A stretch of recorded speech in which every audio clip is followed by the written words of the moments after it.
டே என்னடா பண்ணுறீன்னு கேட்டேன். ஆனால் மீன் பிடிக்கிறோன்னு சொன்னாங்க. இந்த தண்ணியில் எப்படா மீன் இருக்குன்னு கேட்டேன். நீங்கள் ஓரமாக நின்று வேடிக்கை பாருங்கள், எப்படி பிடிக்கிறேன்னு பாருங்கண்ணே அப்படின்னு சொன்னாங்க. ஸோ சொன்ன மாதிரியே ஒரு ஆறா மீனை பிடிச்சிட்டாங்க. தண்ணியில் இருந்தால் இதோட ஆட்டமே வேறு லெவலாக இருக்கும். அவ்வளோ ஸ்பீடாக நீந்தக்கூடிய மீன் தான் இந்த ஆறா மீன்.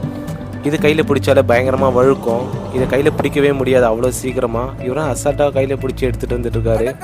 ஸோ இது பயங்கரமாக வழுக்கும். இது நம்ம ஊர் ஆற்றுல வந்து தண்ணி வத்திடுச்சு. ஸோ இது ஃபுல்லாகவே பாசு தான். நிறைய ஆறா மீன்கள்லாம் இருக்கும் இதில். ஸோ அதான் அசால்ட்டாக பிடிச்சி போட்டிருக்காரு. இதெல்லாம் அசால்ட்டாக மாட்டிடும். ஆனால் தண்ணி இருக்கும்போது இது ஆட்டமே வேறு லெவலாக இருக்கும். கையில் பிடிக்கவே முடியாது. இதை தண்ணி ரொம்ப வத்திடுச்சு. ஸோ எவ்வளோ அழகாக கையிலே பிடிக்கிறாரு பாருங்க இந்த ஆறா மீனை. ஸோ தண்ணி இருந்ததுன்னா இந்த மீனெல்லாம் பிடிக்கவே முடியாது, அவ்வளோ கஷ்டம். கல் இடுக்கில் வந்து நிறைய ஆறா மீன் இருக்குன்னு நினைக்கிறேன். நீங்களும் இது போல மீனை பிடிச்சிருந்தா கமெண்ட் பாக்ஸில் கமெண்ட் பண்ணுங்க. டே என்னடா பண்ணுறீன்னு கேட்டேன். ஆனால் மீன் பிடிக்கிறோன்னு சொன்னாங்க. இந்த தண்ணியில் எப்படா மீன் இருக்குன்னு கேட்டேன். நீங்கள் ஓரமாக நின்று வேடிக்கை பாருங்கள், எப்படி பிடிக்கிறேன்னு பாருங்கண்ணே அப்படின்னு சொன்னாங்க. ஸோ சொன்ன மாதிரியே ஒரு ஆறா மீனை பிடிச்சிட்டாங்க. தண்ணியில் இருந்தால் இதோட ஆட்டமே வேறு லெவலாக இருக்கும். அவ்வளோ ஸ்பீடாக நீந்தக்கூடிய மீன் தான் இந்த ஆறா மீன். இது கையில் பிடிச்சாலே பயங்கரமாக வழுக்கும். இதை கையில் பிடிக்கவே முடியாது அவ்வளோ சீக்கிரமாக. இவரும் அசால்ட்டாக கையில் பிடிச்சி எடுத்துகிட்டு வந்துட்டுருக்காரு.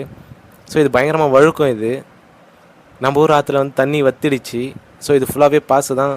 நிறைய ஆறா மீன்கள்லாம் இருக்கும் இதில். ஸோ அதான் அசால்ட்டாக பிடிச்சி போட்டிருக்காரு. இதெல்லாம் அசால்ட்டாக மாட்டிடும். ஆனால் தண்ணி இருக்கும்போது இது ஆட்டமே வேறு லெவலாக இருக்கும். கையில் பிடிக்கவே முடியாது. இதை தண்ணி ரொம்ப வத்திடுச்சு. ஸோ எவ்வளோ அழகாக கையிலே பிடிக்கிறாரு பாருங்கள் இந்த ஆறா மீனை. ஸோ தண்ணி இருந்திருந்தால் இந்த மீனெல்லாம் பிடிக்கவே முடியாது, அவ்வளோ கஷ்டம். கல் இடுக்கில் வந்து நிறைய ஆறா மீன் இருக்குன்னு நினைக்கிறேன். நீங்களும் இது போல மீனை பிடிச்சிருந்தா கமெண்ட் பாக்ஸில் கமெண்ட் பண்ணுங்கள்.